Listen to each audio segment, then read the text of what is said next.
sahabat-sahabat KDKB yang Allah muliakan, tidak ada ungkapan yang lebih indah, lebih baik kecuali yang Allah Subhanahu wa taala ungkapkan. Maka isyarat bismillah ini adalah kita disadarkan oleh Allah Subhanahu wa taala bahwa kita ini adalah makhluk yang butuh dengan Allah Subhanahu wa taala. Butuh dengan Allah Subhanahu wa taala. Dan memang seperti itu seharusnya. Bismillahirrahmanirrahim. Assalamualaikum warahmatullahi wabarakatuh. Waalaikumsalam warahmatullahi wabarakatuh. Alhamdulillahirabbil alamin. Hamdan katsiran thayyiban mubarakan fi. Asyhadu an la ilaha illallah wa asyhadu anna Muhammad abduhu wa rasuluh. Bersyukur kepada Allah Subhanahu wa taala. Alhamdulillah kita bisa bertemu lagi di suatu acara podcast KDKB. Mudah-mudahan sahabat filah KDKB dalam lindungan Allah Subhanahu wa taala sehat selalu dalam keimanan terbaik. Alhamdulillah kajian podcast kali ini kita bertemu lagi meneruskan tema sebelumnya, dan alhamdulillah kita kedatangan lagi tamu yang spesial, guru kita Ustadz Halim Abu Muhammad. Bagaimana Ustadz kabarnya? Alhamdulillah. Alhamdulillah. Gimana Kang Dimas? Alhamdulillah. Mudah-mudahan Ustadz selalu diberikan kenikmatan iman Islam. Amin, dan amin, kesehatan amin. walafiat. Demikian pula Kang Dimas, insyaallah. Amin, ya amin. Baik Ustadz, kita langsung saja melanjutkan materi yang kemarin sempat kita bahas ya Ustadz ya, mengenai tadabbur Al-Quran. Kemarin kita sempat bahas mengenai tadabbur dan tafsir. Mungkin kita penasaran Ustadz, praktek tadabbur itu seperti bagaimana Ustadz? Karena mungkin orang itu kebanyakan tafsir ya saja, yang kalau di kajian-kajian di masjid-masjid itu tafsir Ibnu Katsir, tafsir yang lain gitu kan, jarang sekali membahas tadabbur. Mungkin bisa dijelaskan lebih lanjut Ustaz mengenai ini gitu Ustaz. Baik, bismillahirrahmanirrahim. Assalamualaikum warahmatullahi wabarakatuh. Alhamdulillah wassalatu wassalamu ala Rasulillah wa ala alihi wa sahbihi wa mawalah. Asyhadu an la ilaha illallah wahda la syarikalah wa asyhadu anna Muhammadan abduhu wa rasuluh la nabiyya wa la rasula ba'dah. Amma ba'd. Allahumma la ilma lana illa ma 'allamtana innaka antal alimul hakim. Allahumma anfa'na bima 'allamtana wa 'allimna ma yanfa'una wa zidna ilma. Rabbana zidna ilma warzuqna fahma. Amin ya rabbal alamin. Baik, di pertemuan kemarin sudah sedikit disinggung ya tentang tadabbur. Itu sebetulnya tahapan lanjutan daripada tafsir. Ya, karena untuk tadabbur itu ya kita memerlukan tafsir. Apa tafsir itu? Tafsir itu kan sebetulnya menjelaskan makna-makna kalimat yang belum jelas. Ya, ada dalam ayat-ayat Quran itu kata yang ghair wadihah. Nah, itu perlu dijelaskan, tafsir namanya. Nah, di tadabbur ini ya erat kaitannya dengan tafsir, artinya menggunakan bahasa Al-Quran itu sendiri, mulai dari penggunaan diksi, penggunaan kata, kemudian struktur bahasanya, kemudian gaya bahasanya. Nah, itu digali apa yang dimaksudkan oleh Allah Subhanahu wa taala dengan menggunakan kata ini, apa tujuannya gitu. Kemudian strukturnya begini gitu. Kemudian kenapa uslubnya pakai atau gaya bahasanya gaya bahasa ini. Nah, di balik itu kita bertanya-tanya sehingga kita mendapatkan makna di balik itu. Nah, itu yang disebut dengan tadabbur. Masya Allah. Ya. Berarti dalam mengilmui tadabbur, kalau tadi berhubungan diksi, kalau saya secara singkat mungkin tadabbur itu mungkin tidak seperti tafsir ya, mungkin ada terjemah tafsir ya saja gitu kan. Betul. Kalau tadabbur mungkin lebih kita mentadaburi setiap kata huruf dalam satu Quran. Betul. Dan kita harus paham Arab berarti saja. Tidak kalau tafsir kan kita bisa baca sendiri gitu kan. Saya nggak bisa bahasa Arab gitu kan. Nah, kita baca terjemahnya saja gitu kan. Itu kita sudah mendapatkan lebih yang banyak gitu kan. Kalau tadabbur mungkin secara metodenya pun berbeda saja. Bagaimana itu? Ya, jadi syaratnya ya kita mau tidak mau harus bisa bahasa Al-Quran gitu, harus menguasai bahasa Al-Quran. Karena yang tadi tahapan pertama adalah tafsir. Tafsir itu sendiri adalah menjelaskan makna yang belum jelas. Kemudian setelah itu baru kita menggali kenapa penggunaan kata ini. Itu. Kenapa kata ini yang digunakan? Apa tujuannya? Kemudian struktur katanya kok begini gitu.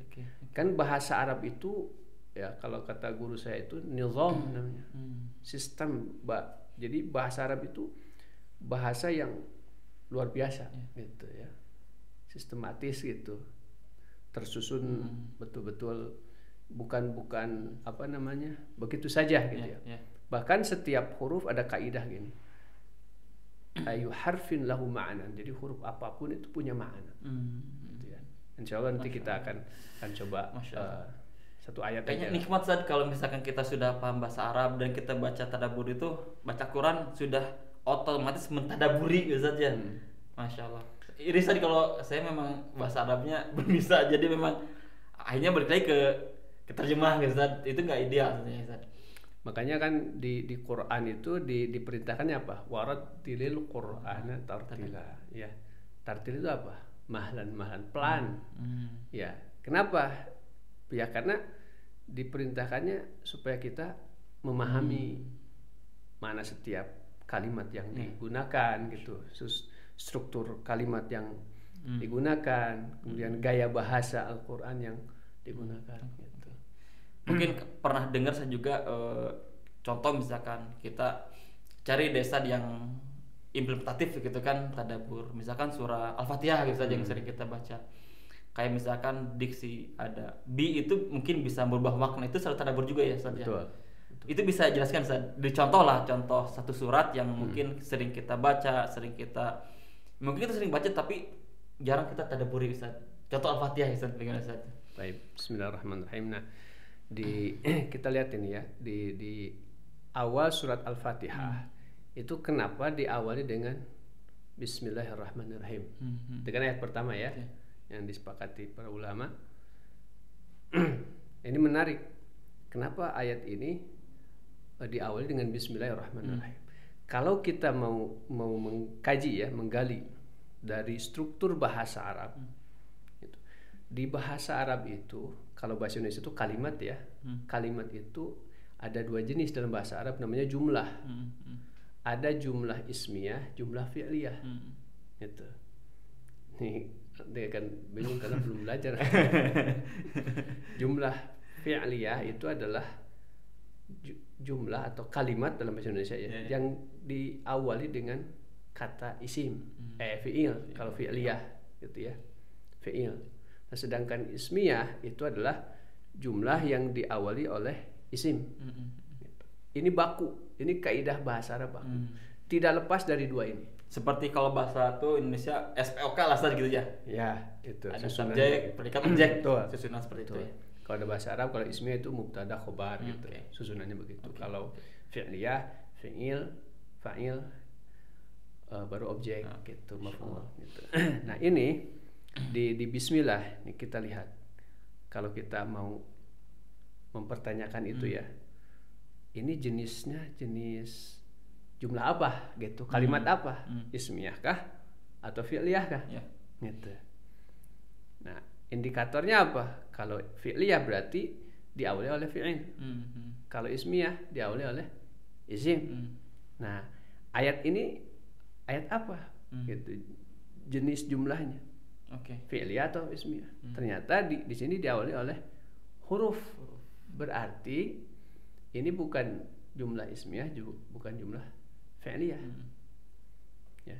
Jumlah apa? Ini jumlah robbaniyah. Masya Allah. Jumlah robbaniyah. Maksudnya apa? Karena memang ini kalau susunan yang dibuat oleh manusia pasti tidak lepas dari dua ini. Ini yang datangnya dari Allah Subhanahu wa taala. Makanya diistilahkan ayat robbaniyah, jumlah robbaniyah. Allah yang menyusunnya begitu. Masya Allah. Luar biasa. Ya. Ini baru satu jumlah saja. Masya Allah. Apalagi nanti kita jelaskan aja. Jadi gini, nah, di bismillah ini kan diawali dengan huruf ba ya. Huruf itu bukan isim, bukan fi'il. Huruf. Dan ini sangat cocok berada di surah Al-Fatihah. Kenapa? Al-Fatihah itu sendiri apa maknanya? Pembukaan. Nah, Al-Fatihah itu yang membuka kan, gitu. Jadi surat ini membuka apa? Gitu pertanyaannya, membuka apa? Jadi dengan satu ayat ini saja, ini akan, kalau orang belajar bahasa Arab akan paham. Ayat ini membuka akal, membuka hati, bahwa ini Quran ini bukan buatan manusia. Ya, kenapa? Orang yang belajar bahasa Arab akan tahu. Kalau buatan manusia, susunan jumlahnya bukan begini. Gitu. Bukan diawali dengan huruf. Gitu. Ya. Meskipun di sini ada kalimat yang dibuang ya. Dalam belajar bahasa Arab itu ada yang dibuang mahluf itu dalam balaghah. Bisa jadi ini sebetulnya jumlah fi'liyah atau ismiyah gitu, tapi dibuang. Tapi kenapa di sini Allah Subhanahu wa taala mengawali dengan huruf ba? Gitu. Itu satu. Jadi membuka siapapun yang membaca ayat ini bahwa ini bukan ayat, bukan susunan kalimat yang dibuat oleh makhluk, oleh manusia. Itu satu itu ya. Jadi makanya Fatihah itu membuka pikiran ya. Bahwa ini adalah datang dari Allah Subhanahu wa taala. Ya. Kemudian kalau kita gali lagi nih. Kan ini diawali dengan ba ya, ba. Tadi ada kaidah dalam bahasa Arab itu ayu harfin lahu ma'nan. Huruf apapun itu punya makna. Ya. Nah, di sini apa sih maknanya huruf ba? Ketika bi. Kalau dalam terjemah kan apa? Dengan gitu. Dengan. Nah, di sini para ulama ahli bahasa menyebutkan bahwa huruf ba ini pertama dia punya makna al-isti'anah. Artinya apa? Ketika kita membaca ayat ini dengan bismillah, artinya apa? Asta'inu. Saya memohon pertolongan. Jadi orang yang mengacakan bismillah itu dia sejatinya sedang memohon pertolongan, menghambakan diri gitu. Iya. Memohon pertolongan. Gitu. Makanya huruf ba ini kembali kepada siapa? Pada makhluk yang mengucapkan itu. Jadi makhluk ini yang mengucapkan, kita manusia. Ya. Nah, yang kedua, huruf ba ini kemudian disandingkan ya dengan kata ismun. Kan bismi itu ya, ismun. Apa makna ismun gitu? Kenapa dengan kata ismun? Kenapa nggak langsung aja billahi gitu kan? Sifat dulu berarti.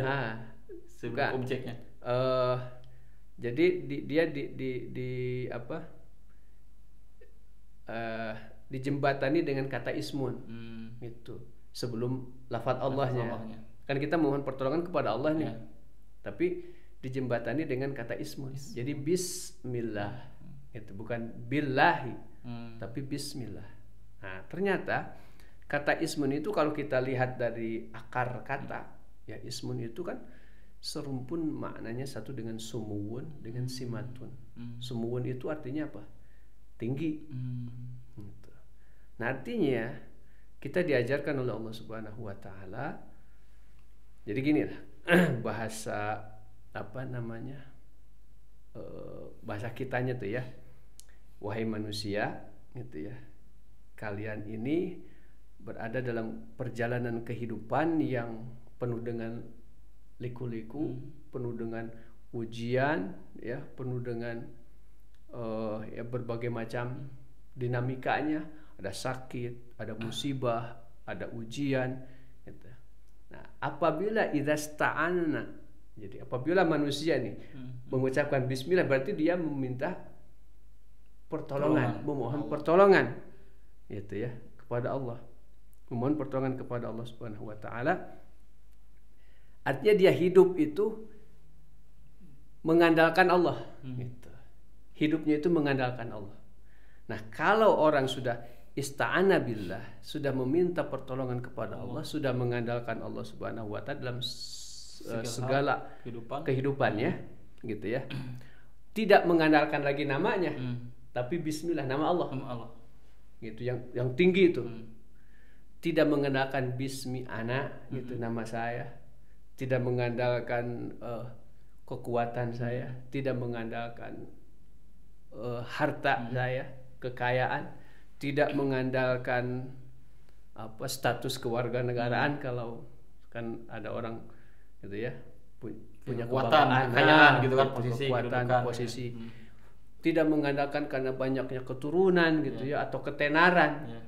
Viral gitu. Banyak Mengandalkan tabungan keturunan. gitu kan, wah saya tabungan banyak nih gitu Nah, kan, gitu. aman. Jadi kan orang kadang mengandalkan gitu, ya. ya, gitu. Jadi dia hanya betul-betul namanya itu hidupnya itu Bismillah, betul-betul mengandalkan nama Allah Subhanahu Wa Taala. Nah kalau sudah seperti itu apa yang terjadi? Allah yang akan memberikan ketinggian itu. Balik lagi ke hambanya itu. Iya. Jadi Allah yang akan memberikannya. Makanya antum kalau lihat hari ini kan banyak orang yang stres ya.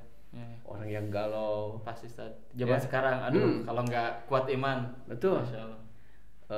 Kenapa mereka bisa seperti itu? Menghilangkan Allah dalam hidupnya.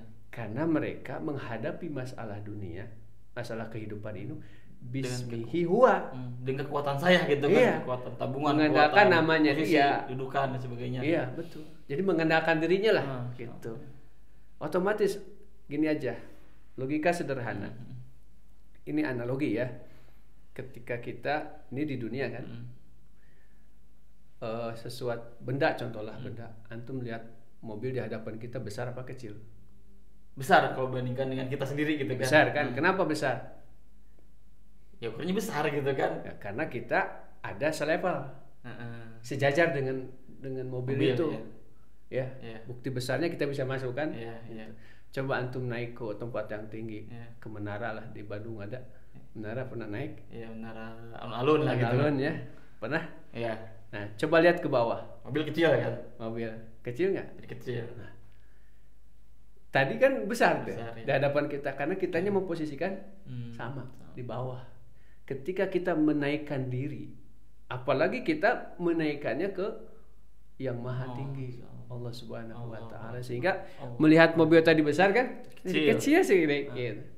Nah, pun demikian masalah kehidupan ini, ketika kita mengandalkan diri kita, ya kemampuan kita segitu. Manusia itu dhaif. Ya. Maka ketika kita mengandalkan Allah Subhanahu Wa Taala, meminta pertolongan Allah Subhanahu Wa Taala, Allah yang akan meninggikan kita, memampukan kita. Gitu. Makanya Allah tidak di ayat ini tidak langsung billahi tapi bismillah. Supaya kita tuh sadar bahwa yuk gantungkan kita minta pertolongan Allah yang maha tinggi. Gitu. Nah kalau dihadapi dengan kita sendiri mah gitu. Sebetulnya kalau kita mentadabbur dengan benar Ustaz ya, bismi aja sudah hidup kita tenang, tentram gitu kan, tidak ada kekhawatiran kan. Betul sekali. Kalau misalkan kita memahami maksudnya dan kita keimanan kita ya meningkatlah gitu Ustaz ya. Makanya dari bismillah ini ya konsekuensinya itu ketika seseorang sudah mengandalkan Allah kan tadi meminta pertolongan Allah. Ya.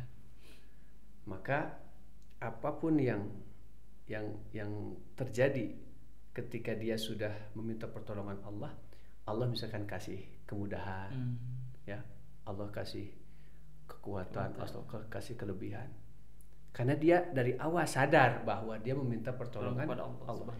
Itu adalah pertolongan dari Allah Subhanahu Wa Taala. Dia akan sadar ketika Allah berikan itu, Allah mudahkan, Allah kabulkan, dia pasti secara otomatis akan syukur. Orang yang bismillah itu. Allahu Akbar. Pun demikian ketika Allah tidak atau Allah belum kabulkan, dia sudah bismillah nih, tapi Allah belum kabulkan, dia akan sadar. Kenapa? Karena dia tahu ketika mengucapkan bismillah, di kata para ulama, kata ismun disandingkan dengan Allah itu artinya seluruh nama-nama Allah. Kan ada nama Allah itu Al-Alim. Ya. Dia akan sadar tahu bahwa Allah Maha tahu ketika Allah belum kabulkan, meskipun dia sudah meminta pertolongan kepada Allah, tapi dia belum dikabulkan oleh Allah Subhanahu Wa Taala, dia akan sadar tahu bahwa ini yang terbaik. Allah belum kabulkan, sehingga apa yang terjadi? Dia akan bersabar. Kenapa? Karena saya sadar ini saya sudah meminta pertolongan kepada Allah dan Allah punya sifat Al-Alim. Ini nama Al-Alim. Baru satu apa tadabbur Ustaz ini sudah menentangkan kita teman-teman semua sahabat KDKB bahwa kalau kita sudah paham apa yang difirmankan oleh Allah Subhanahu wa taala, meskipun bismillah itu sudah membuat kita, yang saya mendengarkan langsung Ustaz sudah tenang gitu, tidak ada kekhawatiran, dan kita sudah yakin bahwa Allah akan memberikan yang terbaik untuk kita. Allah Ustaz, ini menarik Ustaz. Ini baru bismillah saja, apalagi nanti ayat yang lain ya gitu, 114 ayat surah gitu. Dan ini juga isyarat sebetulnya ketika kita membaca bismillah itu kita menyadari diri sendiri, menyadari diri gitu ya, bahwa kita ini memang makhluk yang lemah dan hidup kita itu ya dari Allah untuk Allah, bukan untuk diri kita. Maka orang yang bismillah itu bukan untuk dirinya, tapi untuk Allah. Gitu. Ada contoh lain nih yang tadi mengenai keyakinan kita berdoa kepada Allah bahwa Allah yang mengatur. Ada nggak contoh lain lah yang dengan keseharian kita saat dalam kehidupan yang bisa kita tadabburi saat dari surat Al-Fatihah? Ini masih nyambung dengan kalimat, kan ini belum tamat nih. Oh iya. Bismillahirrahmanirrahim. Baik. Gitu kan. Nah, kadang-kadang gini. Ketika kita tidak menyadari ya bahwa ketika membaca bismillah itu kalau betul-betul penuh dengan keyakinan, artinya kan kita mengandalkan Allah nih. Kenapa setelah lafaz Allah sebutkan namanya yang lain? Ar-Rahman, Ar-Rahman, Ar-Rahim. Apa makna Ar-Rahman? Ya, Ar-Rahman. Ini sebetulnya solusi. Ya. Kalau dalam terjemah ya pengasih gitu saja. Jadi Ar-Rahman ini, gitu. Ar-Rahman ini, masya Allah, ini memiliki bermakna begini. Ar-Rahman itu tamamus sayyitarah. Jadi Allah maha menguasai. Ya. Terus tamamut tahakkum. Allah maha mengatur. Terus tamamul haimanah, jadi Allah maha mengendalikan. Artinya apa? Siapapun yang sudah mengandalkan Allah Subhanahu wa taala, maka Allah, nama Ar-Rahman sekaligus sifatnya itu akan hadir menjadi solusi di saat-saat dia betul-betul membutuhkan. Jadi antum misalkan ketika sudah punya masalah yang menghimpit di detik-detik terakhir, kalau kita isti'anah kepada Allah, itu Allah yang langsung menolongnya. Iya, itu nama Ar-Rahman ini. Nama Ar-Rahman, Allah dengan nama dan sifatnya Ar-Rahman ini yang akan turun langsung. Dan ini yang Allah sampaikan di dalam Al-Quran terkait dengan kisah-kisah para nabi. Seperti Nabi Musa alaihissalam. Ya, contoh ambil kita Nabi Musa atau Nabi Ibrahim alaihissalam. Ini kan fakta kehidupan ya, fakta kehidupan. Dan ini juga masya Allah saya alami sendiri. Gitu. Nabi Ibrahim alaihissalam, beliau berdakwah berapa? Ada partner nggak? Ada orang yang bersama dia nggak? Ya, Nabi Harun. Nabi Ibrahim. Ibrahim. Ismail. Sebelumnya sendiri. Sebelum nikah. Sendiri ya. Kenapa berani? Karena yakin bahwa Allah bersama Nabi Ibrahim. Ya, karena dia tidak mengandalkan dirinya. Tidak mengandalkan kekuatan dirinya. Kan yang dihadapi siapa? Namrud. Raja. Coba dia sendiri kan? Dia mengandalkan Allah. Karena mengandalkan Allah sampai di akhir ujungnya Nabi Ibrahim bagaimana? Dieksekusi. Ada yang bisa menolong? Sebentar dia tidak punya partner. Tidak ada partner. Ya. Pokoknya dibakar beliau kan? Dibakar. Nah di sini nama Allah Ar-Rahman dan sifatnya itu hadir. Kenapa? Karena Nabi Ibrahim Bismillah, mengandalkan Allah. Kehariwang gitu ya, tidak ada rasa khawatir dan sebagainya. Karena Allah bersamanya dan dia yakin. Makanya di detik-detik terakhir langsung yang turun tangan tuh Allah, kita menyelesaikan masalah itu. Sampai sifat api itu apa? Asal panas. Dasarnya itu kan Allah ciptakan panas tuh. Ya. tapi Allah yang menyuruh, Allah yang memerintahkan. Jadi dingin gitu. Ya naru kuni bardan wa salaman. Itu bukan berarti Nabi Ibrahim kuat dibakar api, tapi api jadi dingin gitu. Bukan. Karena Allah yang turun tangan menolongnya. Jadi itu sifat nama Ar-Rahman itu dan sifatnya itu muncul hadir ketika kita butuh. Allah akan hadir. Syaratnya apa? Bismillah. Kita dari awal memasrahkan diri kepada Allah bahwa betul. Allah lah satu-satunya harapan kita gitu ya. Betul. Yang kita dimintaikan segala pertolongannya gitu. Masya Allah, luar biasa Ustaz. Kita tenang Ustaz, misalkan kalau ya sahabat KDKB ya suka malu gitu Ustaz. Kita sering baca Bismillah, apapun Bismillah, tapi kita cuma sekedar berucap saja gitu kan. Tidak ditadaburi, tidak dihayati, karena mungkin ilmu kita ya segini-gininya gitu Ustaz gitu. Dan itu perlu praktek. Perlu praktek. Jadi ketika kita, dan ini saya Masya Allah, jadi setiap saya membaca, menyampaikan itu pasti Allah langsung uji. Langsung dites gitu. Langsung dites. Langsung dites. Tes tahun satu di sini langsung dites. Dan ketika kita yakin dengan kita yang mengandalkan Allah, di detik-detik terakhir Allah hadir gitu, dengan pertolongannya. Dan memang peristiwa atau kisah-kisah para nabi itu mengajarkan itu kepada kita, bahwa kita ini ya harus mengandalkan Allah dalam hidup ini dan untuk Allah, mentawakalkan kepada Allah dengan nama Bismillah. Makanya kalau ulama zaman dulu saja Bismillah sajalah gitu. Mungkin tuh kalau orang yang kita yang awam saja penting Bismillah lah, sebenarnya dalam Ustaznya Bismillah ini tuh kan nggak hanya sekedar ucapan saja itu. Kalau kita tadaburi, kita yakini, kita hayati dan menghambakan kita kepada Allah, itu artinya sangat dalam sekali teman-teman.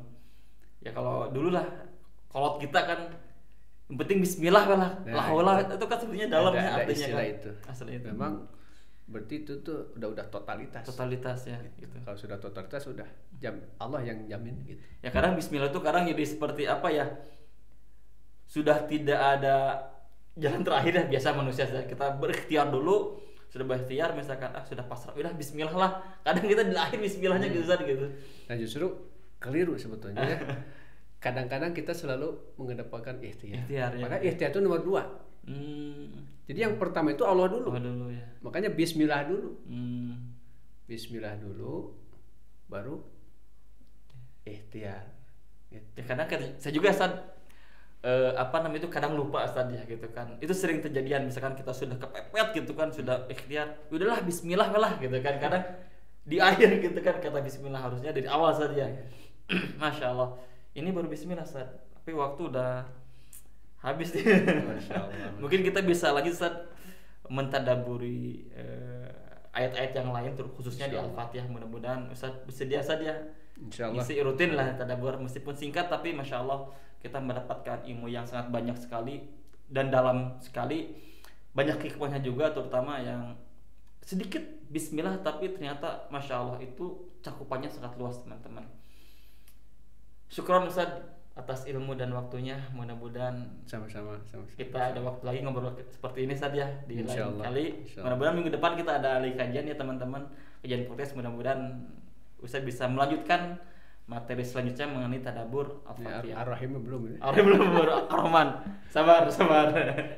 Karena mungkin Ar-Rahman Ar-Rahim mungkin bakal lebih panjang saja. Iya, karena itu satu paket ya. Satu paket. Ini tidak apa-apa kita to be continue saja. Iya, insyaallah. Biar kita fresh lagi. Bismillah, bismi pun udah kita harus kita resapi, kita praktekkan, baru kita nanti ke Ar-Rahman Ar-Rahim pelan-pelan teman-teman. Terima kasih Ustaz atas waktunya. Mudah-mudahan ilmunya berkah. Terima kasih teman-teman atas